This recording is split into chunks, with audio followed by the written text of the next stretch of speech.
اللهم صل على سيدنا محمد الفاتح لما ولق الخاتم لما سبق الناصر الحق بالحق والهادي الى صراطك المستقيم وعلى اله أعوذ بالله من الشيطان الرجيم. بسم الله الرحمن الرحيم.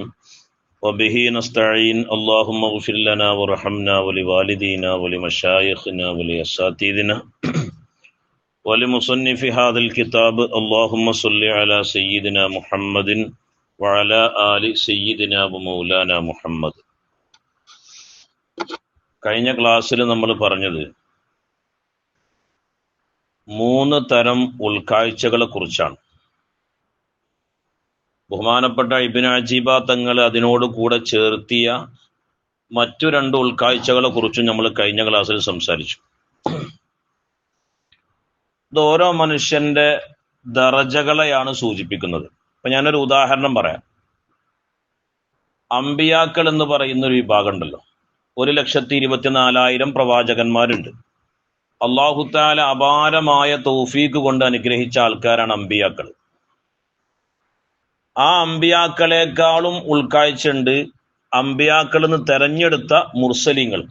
അത് 315 ആണെന്നും 13 അഭിപ്രായമുണ്ട്. അപ്പൊ അമ്പിയാക്കളിൽ നിന്ന് അല്ലാഹു തആല തെരഞ്ഞെടുത്ത ആൾക്കാരാണ് മുർസലിങ്ങൾ. അവർക്ക് മറ്റുള്ളവരെക്കാളും എന്തുണ്ട്? ഉൾക്കാഴ്ചയുണ്ട്. എന്നാൽ മുർസലീങ്ങളെക്കാളും ഉൾക്കാഴ്ചയുള്ളവരാണ് ഉലുൽ അസ്മുകൾ. ബഹുമാനപ്പെട്ട നൂഹ് നബി അലൈഹി സ്വലാം, ഇബ്രാഹിം നബി അലൈഹി സ്വലാം, മൂസാ നബി അലൈഹി സ്വലാം, ഈസാ നബി അലൈഹി സ്വലാം, മുഹമ്മദ് സ്വല്ലല്ലാഹു അലൈഹി വസല്ലം. അവൻ 313 ആളുകളിൽ നിന്ന് ഒന്നുകൂടി പവർ ഉൾക്കാഴ്ചയുള്ള ആൾക്കാരാണ് ആര്? ഈ 5 ആൾക്കാർ. ഈ 5 ആളേക്കായും ഒന്നുകൂടി പവർ ഉണ്ട് ഉലുൽ ഇസ്തിഫാ എന്നാണ് പറയാം. ഹബീബായ മുഹമ്മദ് റസൂലുള്ളാഹി സ്വല്ലല്ലാഹു അലൈഹി വസല്ലം. ആ റസൂലുള്ളാഹിക്ക് മറ്റുള്ളവരെക്കാൾ എന്തുണ്ട്? ഉൾക്കാഴ്ച ഉണ്ട്. ആ കാഴ്ച മറ്റൊരാൾക്കും കിട്ടിയിട്ടില്ല. അവർക്കത് കാണാനും കഴിയില്ല. അതുകൊണ്ടാണ് അള്ളാന്റെ റസൂല് അള്ളാനെ നേരെ പോയി കണ്ട്. പക്ഷെ മൂസാ നബി തൂരി സീനാ പർവ്വതത്തിന്റെ മുകളിലേക്ക് അള്ളാനെ കാണാൻ പോയിട്ട് ഖർറ മഗ്ശിയ അല്ലെ, മൂസാ നബി എന്ത് ചെയ്തു? ബോധം കിട്ടു. ഖർറ മൂസ സഈഖ, മൂസാ നബി അലൈഹി സ്വലാം ബോധരഹിതനായി പോയി. അപ്പൊ ഉൾക്കാഴ്ചയുടെ പവർ കുറവാണ് സൂചിപ്പിക്കുന്നത്. ഔലിയാക്കളിലും അങ്ങനെ തന്നെയാണ്. നുജബ, നുഖബ, അബ്ദാല്, ഔതാദ്, അഖ്താബ്, അഖിയാസ്, അഖിയാർ എന്നൊക്കെ പറഞ്ഞ വിഭാഗങ്ങളുണ്ട്. അവർക്കൊക്കെ അവരുടെ സുലൂക്കിന്റെ പവർ അനുസരിച്ചിട്ട്, അവരെ മുറബ്ബിയിൽ നിന്നും വരുന്നതായ തജല്ലിയാത്തിനനുസരിച്ചിട്ടാണ് അവർക്ക് എന്തുണ്ടാകുക? ഉൾക്കാഴ്ചകൾ ഉണ്ടാകുക. മനസ്സിലാവുണ്ടോ? ഇത് ഒരു ഉദാഹരണം പറയുന്നുണ്ട്. പിന്നെ കുനൂസുൽ അശ്റ എന്ന് പറഞ്ഞൊരു കിതാബുണ്ട്. ആ കിതാബിൽ കാണാം ഒരു മഹാൻ അദ്ദേഹത്തിന്റെ വ്യത്യസ്തമായ പദവികളെ കുറിച്ച് അവിടുത്തെ മുരീദന്മാർക്ക് പറഞ്ഞു കൊടുക്കുക. നമുക്ക് സാധാരണ നമുക്ക് പറയുമ്പോൾ മനസ്സിലാവും. ബഹുമാനപ്പെട്ടവർ പറയാണ്, ഞാൻ ഹജ്ജിന് വേണ്ടി ആദ്യം റഅയ്തുൽ കഅബ, ഞാൻ കഅബന്റെ അടുത്തേക്ക് ഞാൻ പോയി. അങ്ങനെ കഅബനെ ഞാൻ കണ്ടു. പക്ഷെ വലം അറ റബ്ബൽ കഅബത്തി, ആ കഅബന്റെ റബ്ബിനെ ഞാൻ അപ്പം എന്ത് ചെയ്തില്ല? കണ്ടില്ല. കഅബനെ മാത്രമേ ഞാൻ ആദ്യത്തെ പോക്കിന് കണ്ടുള്ളൂ. ആദ്യത്തെ പോക്കിന് ആരെ കണ്ടില്ല? കഅബ ഉണ്ടാക്കിയ റബ്ബിനെ എനിക്ക് ഇങ്ങോട്ട് തുരിഞ്ചില തമിഴന്മാർ പറഞ്ഞ മാതിരി. തുമ്മ സാഫറ, പിന്നെ 2ാമത്തെ പ്രാവശ്യം ഞാൻ എന്ത് ചെയ്തു? ഹജ്ജിന് പോയി. അപ്പൊ ഞാൻ റഅയ്തുൽ കഅബത്ത, ഞാൻ കഅബയെയും കണ്ടു, കഅബ ഉണ്ടാക്കിയ റബ്ബിനെയും കണ്ടു. ആദ്യത്തെ പ്രാവശ്യം കഅബനെ മാത്രമേ കണ്ടുള്ളൂ, അള്ളാനെ കണ്ടില്ല. 2ാമത്തെ പ്രാവശ്യം ചെന്നപ്പോ കഅബനെയും കണ്ടു, കഅബ ഉണ്ടാക്കിയ റബ്ബിനെയും കണ്ടു. തുമ്മ സാഫറ, പിന്നെ മൂപ്പർ 3ാമത്തെ പ്രാവശ്യം യാത്ര പോയപ്പോൾ പറയാണ്, ഫഖാല റഅയ്തു, ഞാൻ കണ്ടു റബ്ബൽ കഅബ, കഅബന്റെ റബ്ബിനെ മാത്രം ഞാൻ കണ്ടു, കഅബനെ ഞാൻ എന്ത് ചെയ്തില്ല? കണ്ടില്ല. മനസ്സിലാവുണ്ടോ? ഇത് ഓരോ കാഴ്ചയാണ്. ഈ പഴയ കാലത്തൊക്കെ നമ്മൾ സ്കൂളിൽ പഠിക്കുന്ന സമയത്ത് പിന്നെ അർജുനൻ എന്ന് പറയുന്ന ഒരാളെ കഥ പറയുന്നുണ്ട്. അദ്ദേഹത്തെ ഒരു ഗുരു അമ്പെയ്ത്ത് പഠിപ്പിക്കുന്ന ഒരു കഥ പറയുന്നുണ്ട്. അപ്പൊ ഓരോ ആൾക്കാരെങ്ങനെ വരിക്കിങ്ങനെ നിൽക്കുകയാണ്. ഇതൊക്കെ മനസ്സിലാക്കാൻ വേണ്ടി പറയട്ടോ. വരിക്കിങ്ങനെ നിൽക്കുമ്പോൾ മുമ്പ് നിൽക്കുന്ന ആളോട് ചോദിച്ചു, ഇങ്ങനെ വില്ലിങ്ങനെ കുലച്ചിട്ട് അമ്പിങ്ങനെ വെച്ചിട്ട് ഇതിനെ നീ എന്ത് കാണുന്നു ചോദിച്ചു. അപ്പൊ മുമ്പര് പറഞ്ഞു, ഞാന് മരത്തിനെ കാണുന്നുണ്ട്, മരത്തിന്റെ ചില്ലകളെ കാണുന്നുണ്ട്, ഇലകളെ കാണുന്നുണ്ട്, ഒരു പക്ഷിനെ അവിടെ കാണുന്നുണ്ട്. അന്നജ് മാറിക്കുക. അടുത്ത ആളെ വിളിച്ചു. മൂപ്പര് പറഞ്ഞു, ഞാൻ ഇലകളെയും പക്ഷികളെയാണ് കാണുന്നത്. മൂപ്പരി മാറ്റി നിർത്തി. അടുത്ത ആളെ വിളിച്ചപ്പോ അദ്ദേഹം പറഞ്ഞു ഞാൻ ആ പക്ഷിനെ കാണുന്നുണ്ട്. മൂപ്പരി മാറ്റി നിർത്തി. അപ്പോ അവസാനമായിട്ട് അർജുനൻ വന്നപ്പോ അദ്ദേഹത്തോട് ഗുരു ചോദിച്ചു, നീ എന്ത് കാണുന്നു? ഞാൻ ആ പക്ഷിയുടെ കണ്ണ് മാത്രം കാണുന്നു. എന്നാ കൊടുക്ക് അമ്പ് പറഞ്ഞു. നേരെ കണ്ണിൽ പോയി പതിച്ചു. സത്യത്തിൽ ഇത് ഒരു പുരാണ കഥയാണെങ്കിലും നമുക്ക് ചിന്തിക്കാൻ ഒരുപാടുണ്ട്. അവരുടെ ലക്ഷ്യം എന്താണോ നമ്മുടെ ലക്ഷ്യം, അതിലേക്ക് മാത്രം കാണുന്നൊരവസ്ഥ ഉണ്ട്. ആ ഒരവസ്ഥയിലേക്ക് എത്തുന്ന കാഴ്ചയാണ് ലാസ്റ്റ് കാഴ്ച. നമ്മളെപ്പോലും നമ്മൾ കാണൂല, അള്ളാഹുവിനെ മാത്രം കാണുന്ന. ഈ അവസ്ഥയിൽ എത്തിയാൽ ഉണ്ടാകുന്ന ഒരു വിഷയമാണ് ഇന്ന് നമ്മൾ ക്ലാസ്സിൽ പറയാൻ പോകുന്നത്. അതിനാണ് ആദ്യം നമ്മൾ മുഖവിരവയായിട്ട് ചില കാര്യങ്ങളൊക്കെ പറഞ്ഞത്. നമ്മൾ വലിയ അവസ്ഥയിലേക്ക് എത്തിക്കാണ്. അതായത് ഫനാഇന്റെ 3 മഖാമും കഴിഞ്ഞ് ബഖാഇന്റെ അവസ്ഥയിലേക്ക് എത്തിക്കണം. ബഖാഇന്റെ അവസ്ഥ എന്ന് പറഞ്ഞാൽ അള്ളാഹുവിനെ മാത്രം കാണുന്ന അവസ്ഥ. വേറെ ഒന്നും ഇല്ലാത്തൊരവസ്ഥയിലേക്ക് അവന്റെ മനസ്സ് ആയിപ്പോകും. അപ്പോ അവനോട് ഇബ്നു അത്താഇല്ലാഹി സിക്കന്ദരി തങ്ങൾ പറയാണ്, കാനല്ലാഹു വലാ ശൈഅ മഅഹു വഹുവൽ ആന അലാമ അലൈഹി കാൻ. കാനല്ലാഹു, അള്ളാഹു ഉള്ളവനായിരുന്നു, വലാ ശൈഅ മഅഹു, അവനോടുകൂടെ ഒരു ഷെയ്ഉം ഇല്ലാത്ത സമയത്ത്. കാനല്ലാഹു, അല്ലാഹു തആല ഉള്ളവനായിരുന്നു, വലാ ശൈഅ മഅഹു, അവനോടുകൂടെ ഒരു ഷെയ്ഉം ഇല്ല. അതായത് ഇത് ഒരു ഫീലാണ്, ഒരു അനുഭവമാണ്. ബഖാഇന്റെ അവസ്ഥയിലേക്ക് എത്തിയ ഒരു മനുഷ്യനുണ്ടാകുന്ന ഒരു അനുഭവത്തിനെ കുറിച്ചാണ് ഇബ്നു അത്താഇല്ലാഹി സിക്കന്ദരി തങ്ങൾ പറയുന്നത്. മനുഷ്യന്മാർക്ക് ദറജകൾ മാറും. 1ാം ക്ലാസ്സിൽ പഠിക്കുന്ന കുട്ടീന്റെ വിവരം 2ാം ക്ലാസ്സിലെ കുട്ടിക്ക് ഉണ്ടാകുക അല്ല. 1ാം ക്ലാസ്സിൽ നമ്മൾ അദബുൻ പഠിക്കും, 2ാം ക്ലാസ്സിൽ എന്ത് ചെയ്യും? അദബ് മാത്രമല്ല, കൂട്ടി വായിക്കാൻ പഠിക്കും, സൂറത്ത് കാണാതെ പഠിക്കും. 3ാം ക്ലാസ്സിൽ എത്തിക്കഴിഞ്ഞാൽ നിസ്കാരത്തിനെ കുറിച്ച് പഠിക്കും. കുറച്ച് അങ്ങോട്ട് എത്തിക്കഴിഞ്ഞാൽ ജമ്മു കസറിന്റെ ബാബു പഠിക്കും. അങ്ങനെ ഓരോ വർഷം തോറും നമ്മളുടെ ബുദ്ധിയുടെ മൂർച്ച അങ്ങനെ കൂടിക്കൂടി വരാം. എന്നാൽ അള്ളാഹു തആലക്ക് അങ്ങനെ എന്തില്ല, സമാന് മാറ്റോ അല്ലെങ്കിൽ മക്കാന് മാറ്റോ അല്ലെങ്കിൽ ദറജ മാറ്റൊന്നുമില്ല. അള്ളാഹു തആല ഏതൊരവസ്ഥയിലാണോ ഉള്ളത് ആ അവസ്ഥയിൽ തന്നെയാണ് എപ്പോഴും. ദറജ ആർക്ക് മാത്രമേ മാറുള്ളൂ? നമുക്ക് മാത്രമേ മാറുള്ളൂ. അള്ളാഹു തആലക്ക് എന്തില്ല, ദറജ മാറ്റും. അത് അതിനെ കുറിച്ചാ പറയണത്. കാനല്ലാഹു, അള്ളാഹു തആല ഉള്ളവനാണ്, വലാ ശൈഅ മഅഹു, അവനോടുകൂടെ ഒരു ഷെയ്ഉം ഇല്ല. അവനോടുകൂടെ ഒരു ഷെയ്ഉം ഇല്ലാത്തതോടൊപ്പം അള്ളാഹു തആല ആരാണ്? ഉള്ളവനാണ്. ഈ അടുത്ത് നമ്മള് കുട്ടികൾക്ക് തഫ്സീർ ഓതി കൊടുക്കുന്ന സമയത്ത് ബിംബങ്ങൾ ആരാധിക്കുന്നവരെ കുറിച്ച് പറഞ്ഞപ്പോ അള്ളാഹു തആല പറയുന്നുണ്ട്, ആ ബിംബങ്ങൾക്ക് ഒരു ഉപകാരമോ ഉപദ്രവമോ ചെയ്യാൻ കഴിയില്ല. ആ ബിംബങ്ങൾ ആരാധിക്കുന്ന നിങ്ങളെ സൃഷ്ടിച്ച സമയത്ത് ഞാൻ ആരോടും എന്ത് ചെയ്തിട്ടില്ല, സമ്മതം ചോദിച്ചിട്ടില്ല എന്ന് അള്ളാഹു തആല പരിശുദ്ധ ഖുർആനിൽ പറയുന്നു. അപ്പൊ അള്ളാഹു തആല ഉള്ളവരാണ്, ഒരു വസ്തുവും അള്ളാഹുവിനോട് കൂടെ ഇല്ലാതിരിക്കെ. വഹുവ, ആ അള്ളാഹു തആല അൽ ആൻ, ഇപ്പോ, അലാമ അലൈഹിക്കാൻ, മുമ്പ് അള്ളാഹു തആല ഏതൊരവസ്ഥയിലായിരുന്നു? മുമ്പ് അള്ളാഹു തആല ഉള്ളവനായിരുന്നൊരവസ്ഥ ഉണ്ടല്ലോ, ആ അവസ്ഥയിൽ തന്നെയാണ് അള്ളാഹു തആല എപ്പോഴും ഉള്ളത്. അള്ളാഹു തആലക്ക് സമാന് മാറ്റവും മക്കാന് മാറ്റമൊന്നുമില്ല. തണുപ്പ് വന്നാൽ തണുപ്പ് കാലം വന്നാൽ തണുപ്പുണ്ടാകുക, ചൂടുകാലം വന്നാൽ ചൂടുണ്ടാകുക. കാരണം സമാനെയും മക്കാനെയും ആര് പഠിച്ചതാണ്? അള്ളാഹു തആല പഠിച്ചതാണ്. കാലത്തിനെയും സ്ഥലങ്ങളെയൊക്കെ ആര് പഠിച്ചത് തന്നെയാണ്? അള്ളാഹു തആല പഠിച്ചതാണ്. മനസ്സിലാവുണ്ടോ? അപ്പോ ഇത് ഒരു പ്രത്യേക ഒരു അവസ്ഥയാണ്. ഈ ബഖാഇന്റെ അവസ്ഥയിലേക്ക് എത്തിക്കഴിഞ്ഞാൽ അള്ളാഹുവിനെ കുറിച്ച് അവനക്ക് കിട്ടുന്ന ഒരു ഫീൽ ഉണ്ടല്ലോ, അതിനെ കുറിച്ചാണ് ഇബ്നു അത്താഇല്ലാഹി സിക്കന്ദരി തങ്ങൾ എന്ത് ചെയ്യണത്. ഞമ്മക്കും അല്ലാതെ ഫീലൊന്നും കിട്ടൂല. കാരണം എന്താ, നമ്മൾ ഈ ആയത്തെ ഭാഗത്തുനിന്നും ആണ് മേലേക്ക് പോയിട്ടില്ല.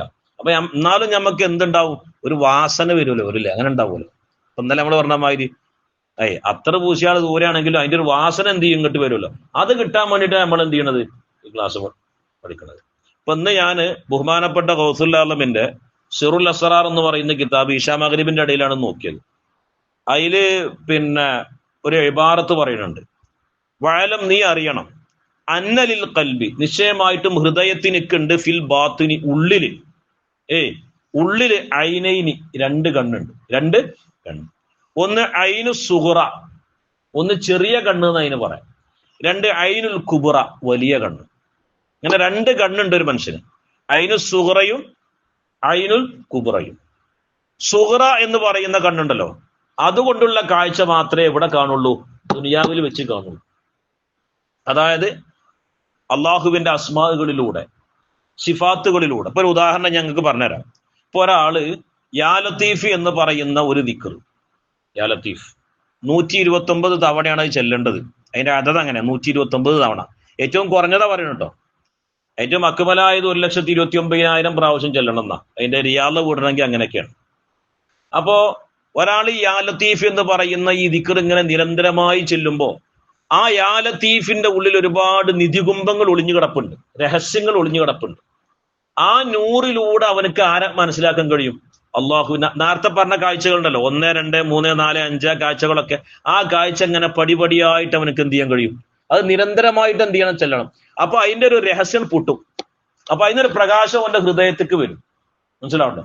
അപ്പോഴാണ് അവൻ ആദ്യത്തെ കാഴ്ച കാണുക, പിന്നത്തെ അതിങ്ങനെ നിരന്തരമായി ചെയ്യുമ്പോ അവനക്ക് എന്ത് ചെയ്യും? ആ അസ്മായിലൂടെ, ആ ഇസ്മിലൂടെ എന്ത് ചെയ്യാൻ കഴിയും? അള്ളാഹുവിനെ കാണാൻ കഴിയും.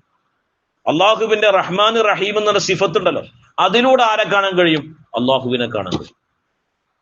അങ്ങനത്തെ ആൾക്കാരാണ് ബിസ്മില്ലാഹിർ റഹ്മാനിർ റഹീം എന്ന് പറഞ്ഞിട്ട് ഇഷ്ഫി എന്ന് മന്ത്രിച്ചാൽ തന്നെ എന്ത് ചെയ്യും? കാരണം എന്താണ്? അതിന്റെ പ്രകാശം ഹൃദയത്തിലുള്ള ആൾക്കാരാ. അത് നാവിലും ഉണ്ടാവും. ഓല് വെറുതെ ഒന്നും പറയണ്ട, ഇഷ്ഫി എന്ന് പറഞ്ഞാൽ തന്നെ എന്ത് ചെയ്യും? നമ്മളാ റഹ്മാൻ റഹീം എന്നല്ല, ഇനി ഒരു 70,000 പ്രാവശ്യം ചെല്ലിയാലും ചിലപ്പോൾ എന്തുണ്ടാവില്ല. അതെന്താണ്? നമ്മളെ നാവ് വേറെയും കൽബ് വേറെയാണ്. ഓലെ രണ്ടും ഒന്നാണ്. അപ്പൊ ഐനു സുഗ്റ എന്ന് പറയുന്ന ഒരു കണ്ണുണ്ട്. അത് അള്ളാഹുവിന്റെ അസ്മായിലൂടെ, സിഫാത്തിലൂടെ അള്ളാഹുവിന് എന്ത് ചെയ്യാൻ കഴിയും? കാണാൻ കഴിയും. അതിനെക്കുറിച്ചാണ് ബഹുമാനപ്പെട്ട അലി റളിയല്ലാഹു അൻഹു പറഞ്ഞത്. എന്ത്? ഞാന് കാണാത്ത അള്ളാഹുവിനെ ആരാധിച്ചിട്ടില്ല, കാണാത്ത അള്ളാഹുവിനെ ആരാധിച്ചിട്ടില്ല. ബഹുമാനപ്പെട്ട ഉമർ ബിൻ ഖത്താബ് റളിയല്ലാഹു അൻഹു പറഞ്ഞിട്ടുണ്ട്. എന്ത്? ഞാൻ കാണാത്ത അള്ളാഹുവിനെ എന്ത് ചെയ്തിട്ടില്ല? ആരാധിച്ചിട്ടില്ല. അവര് പറഞ്ഞത് ഏതാണ്? ഈ അസ്മാ സിഫാത്തിലൂടെ അള്ളാഹുവിനെ കണ്ട കാഴ്ചയാണ്. ഇനി ഐനുൽ കുബ്ര എന്ന് പറഞ്ഞിട്ട് നമ്മളെ ഹൃദയത്തിന്റെ ഉള്ളിലൊരു കണ്ണുണ്ട്. ബഹുമാനപ്പെട്ട ഗൗസുൽ ആലം മുഹിയുദ്ദീൻ ശൈഖ് റളിയല്ലാഹു അൻഹു പറയുന്നു, ഈ കണ്ണ് ഇപ്പൊ തുറക്കൂല, അത് മരണത്തോടു കൂടെയാണ് ആ കണ്ണ് അള്ളാഹു തആല എന്ത് ചെയ്യാൻ? തുറന്നു കൊടുക്കുക. അത് അള്ളാഹുവിന്റെ മുഖദ്ദസായ ദാത്തിനെ കാണാനുള്ളതാണ്. അള്ളാഹുവിന്റെ മുഖദ്ദസായ ദാത്തിനെ കാണാനുള്ളതാണ്. അത് അവിടുന്ന് എന്ത് ചെയ്യുള്ളൂ? തുറന്നു കൊടുക്കുള്ളൂ. പക്ഷെ അതിന് എന്ത് വേണമെന്നറിയോ? ഈ കണ്ണ് ആദ്യം തുറയണം. ചെറിയ കണ്ണ് ചെറിയ കണ്ണ് തുറന്നാലേ വലിയ കണ്ണ് എന്ത് ചെയ്യുള്ളൂ? തുറയുള്ളൂ. അല്ലാഹു തആല പരിശുദ്ധ ഖുർആനിൽ പറയുന്നുണ്ട്, വമൻ കാന ഫീ ഹാദിഹി അഅമ അല്ലേ ഫഹുവ ഫിൽ ആഖിറതി അഅമ. ആരെങ്കിലും ദുനിയാവിൽ അന്ധത ബാധിച്ച ആളാണെങ്കിൽ ഫഹുവ ഫിൽ ആഖിറതി അഅമ, അവൻ ആഖിറത്തിലും ആരെന്നെയാണ്? അന്ധത ബാധിച്ചത്. ഇത് ഖുർആനാണ്. വമൻ കാന ഫീ ഹാദിഹി അഅമ, ആരെങ്കിലും ദുനിയാവിൽ അന്ധത ബാധിച്ച ആളാണെങ്കിൽ ഫഹുവ ഫിൽ ആഖിറതി അഅമ, അവൻ ആഖിറത്തിലും എന്തെന്നെയാണ്? അന്ധത ബാധിച്ച ആളാണ്. അപ്പൊ നമ്മൾ ആദ്യം എന്ത് ചെയ്യണം? ഈ ഐനു സുഗ്റ ഉണ്ടല്ലോ, ഐനു സുഗ്റ ചെറിയ ബാത്തിനിയായ കണ്ണ്, അതിന്റെ മേലുള്ള മാറാലകളുണ്ട്, കിബിർ, ഉജ്ബ്, റിയാ, ഹസദ് പോലത്തെ, അതിനെ നമ്മൾ നീക്കിയിട്ട് ആ കണ്ണുകൊണ്ട് ദുനിയാവിൽ വെച്ച് നമ്മൾ എന്ത് ചെയ്യണം? അള്ളാഹുവിന്റെ മഅരിഫത്ത് ദർശിക്കണം. എന്നാൽ ആഖിറത്തിൽ എന്ത് ചെയ്യും? അള്ളാഹുവിന്റെ മുഖദ്ദസായ ദാത്തിനെ നമുക്ക് എന്ത് ചെയ്യാൻ കഴിയും? കാണാൻ കഴിയും. അള്ളാഹിന്റെ റസൂൽ സല്ലല്ലാഹു അലൈഹി വസല്ലമ തങ്ങൾ പറഞ്ഞു, ഇന്നല്ലാഹ, നിശ്ചയമായിട്ടും അല്ലാഹു തആല, തജല്ലാ ലി, അല്ലാഹു തആല എനിക്ക് വെളിപ്പെട്ടു, അല്ലാഹു തആല എന്നിൽ തജല്ലിയായി, ഫി അഹ്സനി സൂറത്തിൻ, ഏറ്റവും നല്ല രൂപത്തിൽ എന്ത് ചെയ്തു? പ്രപഞ്ചനാഥനായ അല്ലാഹു സുബ്ഹാനഹു വ തആല എന്നിൽ വെളിവായി എന്ന് ഹബീബായ മുഹമ്മദ് റസൂലുള്ളാഹി സ്വല്ലല്ലാഹു അലൈഹി വസല്ലമ തങ്ങൾ പറയുന്നുണ്ട്. അതുപോലെ തന്നെ കുനൂസുൽ അസ്റാ എന്ന് പറയുന്ന കിതാബിൽ ഒരു ഹദീസ് കൊണ്ടുവന്നിട്ടുണ്ട്. ആ ഹദീസിൽ പറയുന്നുണ്ട്, അള്ളാഹിന്റെ റസൂൽ സ്വല്ലല്ലാഹു അലൈഹി വസല്ലമ തങ്ങൾ ഒരു രാത്രി പ്രപഞ്ചനാഥനാകുന്ന അള്ളാഹുവിനെ ഞാൻ ഏറ്റവും നല്ല രൂപത്തിൽ കണ്ടു എന്ന് ഹബീബായ മുഹമ്മദ് റസൂലുള്ളാഹി. ആ റസൂലുള്ളാഹിന്റെ മുഖദ്ദസായ റൂഹിന്റെ അശിഅത്തുകളാണ് നമ്മളൊക്കെ. നമ്മളിലൊക്കെ എന്തുണ്ട്? ഒരു മുഹമ്മദീയത്തിന്റെ സ്വല്ലല്ലാഹു അലൈഹി വസല്ലം, ഒരു മുഹമ്മദീയത്തിന്റെ അശിഅത്തുകൾ ആരിലൊക്കെ ഉണ്ട്? നമ്മളിലൊക്കെ ഉണ്ട്. നമുക്കും എന്ത് ചെയ്യാൻ കഴിയും? അള്ളാഹിന്റെ റസൂൽ സ്വല്ലല്ലാഹു അലൈഹി വസല്ലമ തങ്ങൾ ഈ അസ്മാ സിഫാത്തിലൂടെ കണ്ടതുപോലെ നമുക്ക് എന്ത് ചെയ്യാൻ കഴിയും? അള്ളാഹുവിനെ കാണാൻ കഴിയും. അള്ളാഹിന്റെ റസൂല് ശരിക്കന്നെ കണ്ടുകൊള്ളു കേട്ടോ. ഐനുൽ കുബ്ര കൊണ്ട് തന്നെ ദുനിയാവിൽ വെച്ച് കണ്ട ഒരേ ഒരാളുള്ളൂ. അതാര് മാത്രാണ്? ഇൻസാനുൽ കാമിലായ ഹബീബായ മുഹമ്മദ് റസൂലുള്ളാഹി. വേറെ ഒരാൾക്കും ആ രൂപത്തിൽ എന്ത് ചെയ്യാൻ കഴിഞ്ഞിട്ടില്ല? കാണാൻ കഴിഞ്ഞിട്ടില്ല. ആ രൂപത്തിൽ എത്തിയ ആളുടെ ഫീലാണ് ഇബ്നു അത്താഇല്ലാഹി സിക്കന്ദരി തങ്ങൾ ഈ ഹിക്കമത്തിലൂടെ പറഞ്ഞു തരുന്നത്. അല്ലാഹു തആല ഉള്ളവനായിരുന്നു, വലാ ശൈഅ മഅഹു, അള്ളാഹുവിനോടുകൂടെ ഒരു വസ്തുവും ഇല്ലാതിരിക്കെ അള്ളാഹു തആല എന്തായിരുന്നു? ഉള്ളവനായിരുന്നു. വഹുവ, ആ അള്ളാഹു തആല അൽ ആന, ഇപ്പോഴും, അലാമ അലൈഹി കാൻ, എങ്ങനെയായിരുന്നു അള്ളാഹു തആല അന്നുണ്ടായിരുന്നത് അതേപോലെ തന്നെയാണ് ഇന്ന്. അതാണ് നമ്മൾ എപ്പോഴും പറയുന്നത്, വൽ അവ്വലു വൽ ആഖിറു വല്ലാഹിറു വൽ, അവ്വലും ആഖിറും ആരെന്നെയാണ്? അള്ളാഹു തആല. അതിന് ചേഞ്ച് ഇല്ല. അത് ഒരു പ്രത്യേകമായ ഫീലാണ്. നമ്മൾ ആ ഒരു ദർജയ്ക്ക് നമ്മൾ എന്ത് ചെയ്യണം? എത്തണം. അതിന് വേണ്ടി നമ്മൾ എന്ത് ചെയ്യണം? നന്നായിട്ട് അധ്വാനിക്കണം. അതുകൊണ്ട് നമ്മുടെ കൽബിന്റെ മോശപ്പെട്ട അമ്രാദുൽ കുലൂബുകളൊക്കെ ഉണ്ടല്ലോ, ഞാൻ നേരത്തെ പറഞ്ഞ അഹങ്കാരം, അസൂയ, ഉൾനാട്യം പോലത്തെ സാധനങ്ങളൊക്കെ, അതൊക്കെ കൽബിൽ നമ്മൾ പറ്റിയ ഒഴിവാക്കുക. ഇനിയെങ്കിലും നമ്മൾ എന്ത് ചെയ്യുക? നമുക്ക് വേണ്ടി ഒന്ന് ജീവിക്കാൻ വേണ്ടിയിട്ട് എന്ത് ചെയ്യുക? ശ്രദ്ധിക്കുക. മനസ്സിലാവുണ്ടോ? അതുപോലെ തന്നെ നമ്മൾ മനസ്സിലാക്കേണ്ട ഒരു കാര്യം, ഏറ്റവും വലിയ പിഷ്കത്തരം എന്ന് പറഞ്ഞത്, പിഷ്കത്തരം കാണിക്കേണ്ട ചില കാര്യങ്ങളുണ്ട്. ഏതെല്ലാം നിങ്ങൾ പൈസ കൊടുക്കേണ്ട കാര്യത്തിലല്ല. അത് ഉള്ളത് അള്ളാഹു തആല തന്ന നിഅമത്തുള്ളത് കൊടുത്തോളി. പിശുക്കത്തരം കാണിക്കേണ്ടത് നമ്മുടെ അമൽ എന്ത് ചെയ്യരുത്? ഒരാൾക്ക് കൊടുക്കരുത്. നമ്മുടെ അമലുണ്ടല്ലോ, നമ്മൾ അധ്വാനിച്ചുണ്ടാക്കിയ, നമ്മൾ ദൂരത്തുനിന്ന് പള്ളിക്കൊക്കെ നടന്നു വന്ന് നിസ്കരിച്ച, നമ്മൾ അന്ന് മാലക്കെടുത്തിട്ട് 1000 ദിക്ർ ഇല്ല, അല്ലെങ്കിൽ 100 സ്വലാത്ത് ഇല്ല, അല്ലെങ്കിൽ നമ്മൾ ദുഹാ നിസ്കരിച്ചത്, കഷ്ടപ്പെട്ട് നമ്മൾ ചെയ്ത ഹജ്ജുകള്, നോമ്പുകള്, അതൊന്നും ഒരാൾക്കും എന്ത് ചെയ്യരുത്? കൊടുക്കരുത്. അത് നമുക്ക് മാത്രമുള്ളതാണ്. അത് നമ്മൾ പ്രത്യേകം ശ്രദ്ധിക്കണം. നമ്മൾ അക്കൗണ്ടിൽ ഉണ്ടാക്കി വെച്ച പൈസയിൽ നിന്ന് നമ്മൾ അറിയാതെ ഇങ്ങനെ കൊഴിഞ്ഞു പോകണ്ടോ എന്ന് നമ്മൾ എപ്പോഴും എന്ത് ചെയ്യണം? ശ്രദ്ധിക്കണം. അല്ലേ? നമ്മൾ ഒരു കാര്യം നമ്മൾ ശ്രദ്ധിക്കണം, നമ്മൾ അക്കൗണ്ടിൽ പൈസ വല്ലതും കുറയുണ്ടോ? ഒരു 500 കുറഞ്ഞാൽ നമുക്ക് ബേജാറായി. അത് 1000 ആക്കാൻ നമ്മൾ ശ്രമിക്കും. അത് പൈസന്റെ കാര്യത്തിൽ നമ്മൾ അതിൽ ഭയങ്കര ഉഷാറാണ്. പക്ഷെ ഈ കാര്യത്തിൽ നമ്മൾ പിന്നോട്ടാണ്. എത്രയോ സമ്പത്ത് നമ്മൾ ഉണ്ടാക്കിയ നിസ്കാരം, നോമ്പൊക്കെ ഇങ്ങനെ ആൾക്കാർക്ക് ഇങ്ങനെ സ്വകാര്യം പറച്ചിലൂടെ, ചിന്തയിലൂടെ, അല്ലെങ്കിൽ ആ കൂട്ടുകൂടലിലൂടെ എത്രയോ നമ്മളെ അക്കൗണ്ടിൽ നിന്ന് ഇങ്ങനെ പോയിക്കൊണ്ടിരിക്കുകയാണ്. നമ്മളെ വിചാരം നമ്മളെ അക്കൗണ്ട് നിറഞ്ഞ് ഫുള്ളായിട്ട് ഇനി വേറൊരു അക്കൗണ്ട് നമ്മൾ എടുക്കണം എന്ന് ഇങ്ങനെ വിചാരിച്ച് നിൽക്കണം അവസ്ഥ നമുക്ക്. അങ്ങനൊന്നുമല്ല. നമ്മളത് ഒരുപാട് കൊഴിഞ്ഞു പോകുന്നുണ്ട്. അത് പ്രത്യേകം ശ്രദ്ധിക്കുക. നമ്മളെ അമൽ ഒരാൾക്കും കൊടുക്കരുത്. ഒരാളും ഗീബത്തോ നമീമത്തോ നമ്മൾ പറയുന്നത് നമ്മൾ എന്ത് ചെയ്യുക? ഒഴിവാക്കുക. അത് വലിയ അപകടം ചെയ്യും. അല്ലാഹു സുബ്ഹാനഹു വ തആല നമ്മളെ കാക്കട്ടെ. നമ്മളെ ഹൃദയത്തിന്റെ രോഗങ്ങളൊക്കെ മാറി ഹൃദയത്തിന്റെ കണ്ണുകൊണ്ട് അള്ളാഹുവിനെ കാണാനുള്ള സൗഭാഗ്യം ദുനിയാവിൽ വെച്ച് തന്നെ അള്ളാഹു നമുക്ക് നൽകട്ടെ. റബ്ബനാ തഖബ്ബൽ മിന്നാ ഇന്നക അൻതസ് സമീഉൽ അലീം വതുബ് അലൈനാ ഇന്നക അൻതസ് തവ്വാബുർ റഹീം. അസ്സലാമു അലൈക്കും വറഹ്മത്തുള്ളാഹി വബറകാതുഹു.